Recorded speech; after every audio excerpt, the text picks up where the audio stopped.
കേരളത്തിൽ പ്രത്യേകിച്ചും കഴിഞ്ഞ 5-6 വർഷങ്ങളായിട്ട് കേരള ജനത അനുഭവിക്കുന്ന അതിതീവ്രമായിട്ടുള്ള കാലാവസ്ഥാ സംഭവങ്ങൾ മാത്രം എടുത്ത് പരിശോധിച്ച് കഴിഞ്ഞാൽ ഇനിയും ഒരു പക്ഷേ ആരെയും ഈ ഒരു കാര്യം പറഞ്ഞു മനസ്സിലാക്കേണ്ട സയൻസിൻ്റെ അപര്യാപ്തതയൊന്നും ഇതിലില്ല. ഇവിടെ സയൻറ്റിസ്റ്റുകളെ ഒന്നും കുറ്റം പറയേണ്ട കാര്യമില്ല. കാരണം this is evident, this is the reality.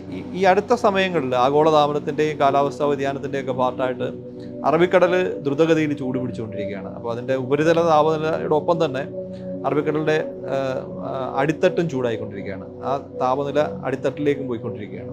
അറബിക്കടലിന് മാറുന്നത് ഏറ്റവും കൂടുതൽ അഫക്റ്റ് ചെയ്യാൻ പോകുന്നത് കേരളം ഉൾപ്പെടുന്ന ഈ പശ്ചിമ തീരപ്രദേശത്തെ ആയിരിക്കും. പൊതുവേ അറബിക്കടലിൽ ഈ ചുഴലിക്കാറ്റുകൾ പതിവല്ലായിരുന്നു ഒരു 10-20 വർഷങ്ങൾക്ക് മുമ്പ് വരെ.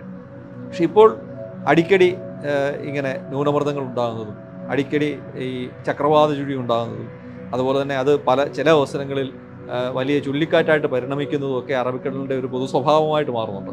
അപ്പോൾ അതും കൂടി ആകുമ്പോൾ നമ്മുടെ പശ്ചിമ തീരം പഴയതുപോലെ അത്ര സേഫ് അല്ല എന്ന് വേണം നമുക്ക് മനസ്സിലാക്കാൻ. നമുക്കിതിനൊരു തിരിച്ചുപോക്കില്ല.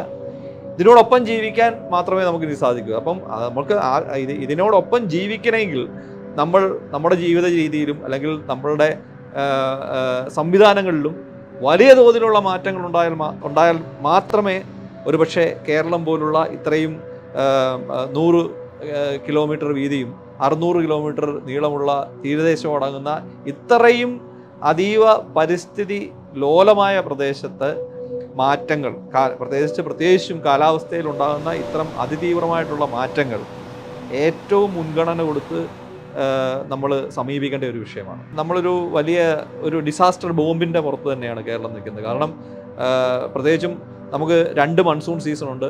അതോടൊപ്പം തന്നെ മൺസൂൺ മുമ്പുള്ള ഒരു മഴക്കാലം, ഇടിയോടുകൂടിയുള്ള മഴക്കാലം, മൺസൂണിന് ശേഷമുള്ള ഒരു ഇടിയോടുകൂടിയുള്ള മഴക്കാലം. വികസനത്തോടൊപ്പം തന്നെ പ്രകൃതിയെയും അല്ലെങ്കിൽ പരിസ്ഥിതിയെയും കൂടി റെസ്പെക്റ്റ് ചെയ്തിട്ടുള്ള ഒരു വികസന മാതൃകയായിരിക്കണം നമുക്ക് മുന്നിലേക്ക് പോകുന്നത്. അല്ലെങ്കിൽ നമ്മളിപ്പം 10 വർഷം കൊണ്ട് ഇൻവെസ്റ്റ് ചെയ്യുന്ന എഫേർട്ട് മൊത്തവും ഒറ്റ ദിവസം കൊണ്ട് കുത്തിയിടിച്ച് പോവുകയാണെങ്കിൽ അതിന് വികസനമെന്ന് നമുക്ക് സസ്റ്റൈനബിൾ ഡെവലപ്മെൻ്റ് എന്ന് ഒരിക്കലും പറയാൻ സാധിക്കില്ല.